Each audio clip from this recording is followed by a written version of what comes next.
I begged her for help. I was very tearful. I begged her for help. Juanita Hickey lost both her sons in January after the stolen car they were driving crashed following a police pursuit in Christchurch.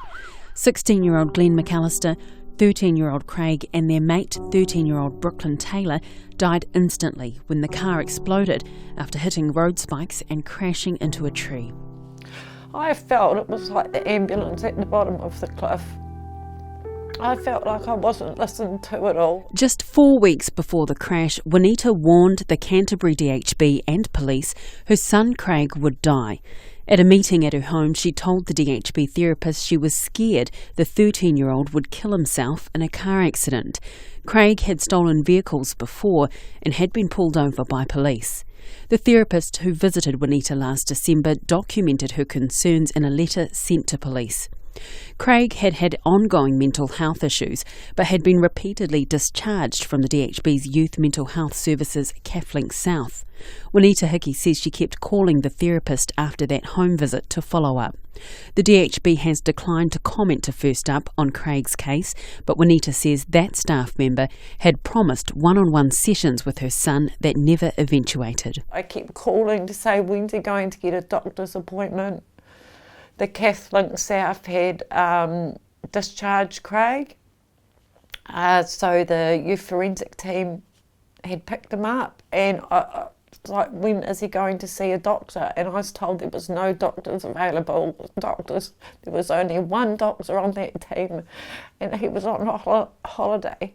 Craig had already been diagnosed with ADHD and conduct disorder, but with a family history on both sides of depression and anxiety disorder, as well as schizophrenia, Juanita had suspected he had more problems. He'd told doctors he had difficulty sleeping due to what he described as racing thoughts. In the months prior to his death, Juanita says she had repeatedly requested for the DHB to reassess his conditions and his medication. I always wonder, had they have intervened or given some help in between that time, would my boys still be alive? Craig's intermediate school wrote to the DHB saying his behaviour was indicative of a behavioural neurological disorder. Craig had also repeatedly confided in his mother that his current medication didn't make him feel good and described hearing a voice in his head, often compelling him to do certain things. Juanita says she continued to call the therapist. And I wouldn't get a reply, or I'd just get told, sorry, the doctor's away. We will write a script of methylphenidate for your son, which I wasn't happy with, because when the initial meeting, when she came to my house, she had told me there was other medication that Craig could be on. And Craig was quite happy about the thought of trying something else. And we had some hope, that was my hope, that maybe another medication might work. But Craig never got to try a different medication. His doctor left the hospital and a new doctor was assigned to his case. That new doctor, whom the DHB has asked First Up not to name, prescribed medication for Craig twice without meeting him. So he prescribed methylphenidate at a high level dosage for Craig, had never seen him or assessed him, and had never even seen you. Correct. And what did you think? I was not impressed about that at all. I was not impressed about it. I just carried on with the best I could do. Were you worried that the dose wasn't correct?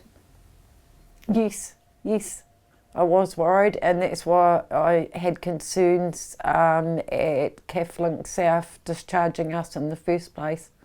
I felt like we just went in the door, the doctor would ask Craig a couple of questions, prescription would be written on your way, not really any interest in how he was doing.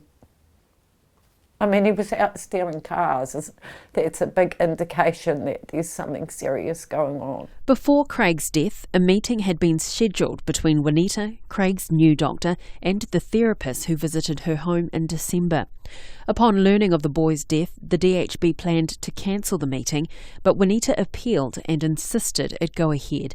It took place 3 weeks after the crash and was secretly recorded by Juanita.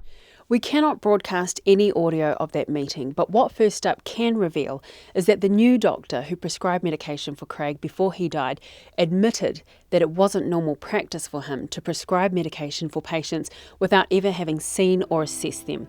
Now, the minutes of that meeting were later sent to Juanita, but that admission, which we have record of, was left out. Craig was prescribed 80 milligrams of methylphenidate to be taken in the morning, a dose that is unusually high even for an adult. Craig was last discharged in November, just 2 months before he died. DHB records describe him as a Māori boy with blonde hair. The family were Ngāti Rangatahi from Te Arawa, and Juanita had hoped that building more of a cultural connection for Craig might help him. But by January, it was too late.